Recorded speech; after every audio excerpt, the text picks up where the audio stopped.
Jamaat, NCP ও সমমান আরও ৬টি দল যে ৪ দফার দাবিতে আন্দোলনের মাঠে নেমেছে তার শেষ দাবিটি হচ্ছে ফ্যাসিবাদের দূষর হিসেবে জাতীয় পার্টি ও ১৪ দলের কার্যক্রম নিষিদ্ধ করা। ১৪ দলের একমাত্র উল্লেখযোগ্য দল আওয়ামী লীগের কার্যক্রম ইতোমধ্যে নিষিদ্ধ করা হয়েছে। অন্যান্য নেতাকর্মীরা রয়েছে জেলে। এখন কেবল বাকি জাতীয় পার্টি।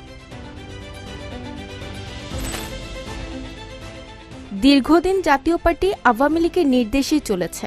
পার্টির প্রতিষ্ঠাতা চেয়ারম্যান এরশাদের নামে মামলা ছিল অনেক। তিনি দীর্ঘদিন কারাবন্দী থেকেছেন এবং সব সময় গ্রেপ্তার আতঙ্কে ভুগেছেন, কিন্তু তার মৃত্যুর পরও দলটি সেই বন্দিত্ব থেকে মুক্ত হতে পারেনি। গৃহপালিত বিরোধী দল হিসেবেই থেকে গেছে। ১৪ দলকে এবং জাতীয় পার্টিকে বিভিন্ন সুযোগ সুবিধা দিয়ে তাদের সাথে রাজনীতিতে রেখেছে এবং এরাও সুযোগ সুবিধা পেয়ে আওয়ামী লীগের সাথে ছিল। এই জন্য একটা ভাইস ভার্সা, এরা একই মুদ্রার এপিটপিট।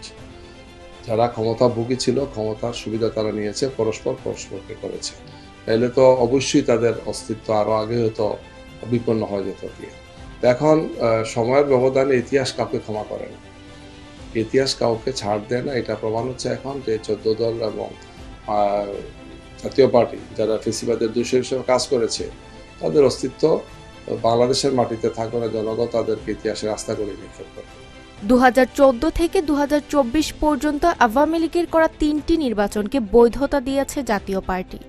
ফলে তাদের কার্যক্রম নিষিদ্ধ করার দাবিকে উড়িয়ে দেওয়ার সুযোগ নেই।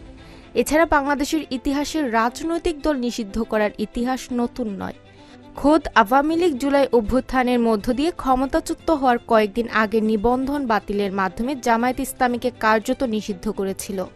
কিন্তু আওয়ামী লীগের দোসরদের তো এই দেশে রাজনীতি করার কোনো সুযোগ নেই।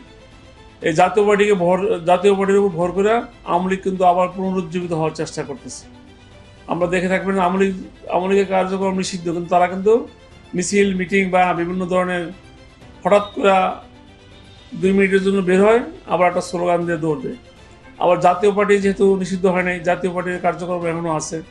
আওয়ামী লীগের সকল তাদের কর্মী সমর্থকরা জাতীয় পার্টির ব্যানারে ঢুকে তারা আবার আওয়ামী লীগটাকে চাঙ্গা করার জন্য চেষ্টা করতেছে।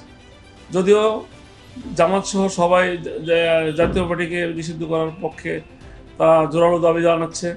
আমিও মনে করতেছি জাতীয় পার্টিটা হয়েছে আওয়ামী লীগের দোসর, তারা দেশের জন্য কোনো কাজ করে নাই। ১৯৮২ সালে সেনাবাহিনী প্রধান হিসেবে হুসেইন মুহাম্মদ এরশাদ রাষ্ট্র ক্ষমতা দখল করেন। তার আগে দেশের রাষ্ট্রপতির দায়িত্বে ছিলেন বিচারপতি আব্দুস সাত্তার, যিনি বিএনপির প্রতিষ্ঠাতা জিয়াউর রহমানের বিশ্বস্ত উত্তরসূরি হিসেবে পরিচিত ছিলেন।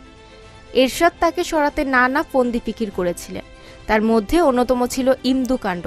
পরে ক্ষমতার বৈধতা নিশ্চিত করার লক্ষ্যে ১৯৮৬ সালে গঠন করেন জাতীয় পার্টি, যা ছিল মূলত বিএনপির একটি কপি পেস্ট দল।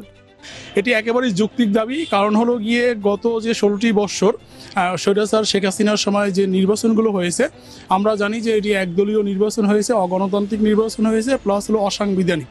কারণ সংবিধানে আছে সকল দলের অংশগ্রহণে নির্বাচন হতে হবে। সেখানে তারা একতরফাভাবে দিনের ভোট রাতে করেছে, কখনো বা ব্যালট বাক্স ভরে রেখেছে। এভাবে তারা নিজেদেরকে শুধুমাত্র বিজয়ী ঘোষণা করার উদ্দেশ্যেই নির্বাচন করেছে।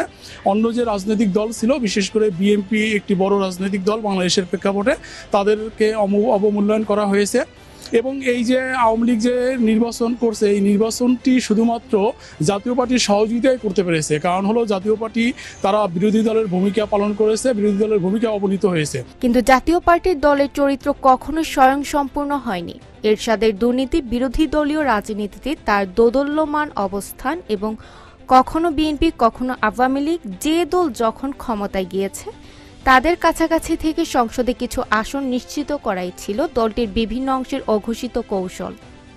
জাতীয় পার্টি সহ ১৪ দলীয় যে এখানে যে সন্ত্রাসবাদ, জনগণের বিরুদ্ধে যে যুদ্ধ চাপিয়ে দেওয়া এবং জনগণের ভোটাধিকার, মানবাধিকার এবং সামাজিক মর্যাদা যে ক্ষুণ্ণ করা হয়েছে, আমরা তাদেরকে এর জন্য কোনো রাজনৈতিক দল হিসেবে তাদেরকে মনে করি না। আমরা মনে করি তারা একটি সন্ত্রাসী সংগঠন।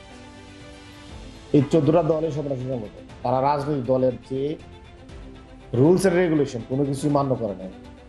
সুতরাং তাদের রাজনৈতিক দল হিসেবে এক্সিস্ট করার কোনো সুযোগ নাই। সন্ত্রাসী সংগঠন হিসেবে তাদের নিষিদ্ধ করে শাস্তির আওতায় নিয়ে আসতে হবে এবং প্রচলিত যে আইন আছে, আইনের অধীনে যেই বিচার হয় দেড় দশক ধরে জমে থাকা ক্ষোভ, নিরুত্তাপ বিরোধিতা এবং সাংবিধানিক শূন্যতার পটভূমিতে একের পর এক বিকল্প রাজনৈতিক শক্তি উদ্ভব হচ্ছে। যেসব এলাকা আগে জাতীয় পার্টির ঐতিহ্যবাহী বলয় হিসেবে পরিচিত ছিল, সেই এলাকাগুলোতেই এখন পরিবর্তনের হাওয়া বইতে শুরু করেছে। যে উত্তরাঞ্চল একসময় জাতীয় পার্টিকে বাঁচিয়ে রেখেছিল, সেখান থেকে তাদের বিলীন হওয়ার যাত্রা ইতোমধ্যে শুরু হয়েছে।